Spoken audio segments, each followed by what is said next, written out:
आपने कभी सोचा है कि इस्लाम में औरत के हिजाब को इतनी अहमियत क्यों दी गई है?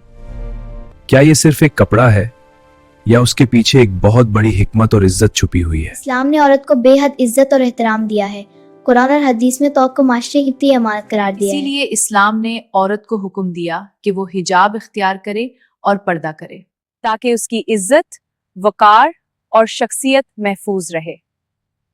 हिजाब सिर्फ एक कपड़ा नहीं है, ये औरत की हया, ईमान और उसके किरदार की पहचान है। जब एक मुसलमान औरत हिजाब पहनती है तो वो दुनिया को ये पैगाम देती है कि उसकी असल खुद उसके अंदर है, ना कि ज़ाहिरी शक्ल में। उसके अखलाक और ईमान में है, ना कि सिर्फ उसके चेहरे या लिबास में।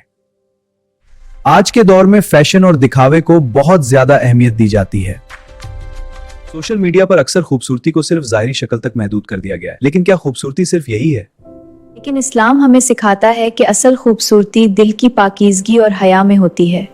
हिजाब औरत को कमजोर नहीं बनाता, बल्कि इसे मजबूत बनाता है। ये उसे गैर जरूरी नजरों से बचाता है और माशरे में उसे एक बावकार मकाम देता है। अल्लाह के हुक्म पर अमल करते हुए मैंने हिजाब इख्तियार किया। ये मेरी रूह की हिफाजत है। वो सिर्फ एक रिवायत नहीं निभा रही होती, बल्कि वो एक इबादत कर रही होती।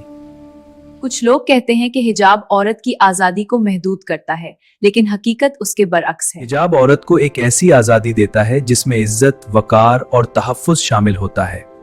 ये उसे याद दिलाता है कि वो कीमती है और उसे अपनी कदर पहचाननी चाहिए। मुसलमान औरत के लिए ज़रूरी है कि वो हिजाब की अहमियत को समझे और उसे अपनी ज़िंदगी का हिस्सा बनाए, क्योंकि हिजाब सिर्फ एक लिबास नहीं, बल्कि एक जिम्मेदारी, एक हिफाजत और एक इज्जत है। याद रखें, असल खूबसूरती चेहरे की नहीं, बल्कि हया, ईमान और किरदार की होती है।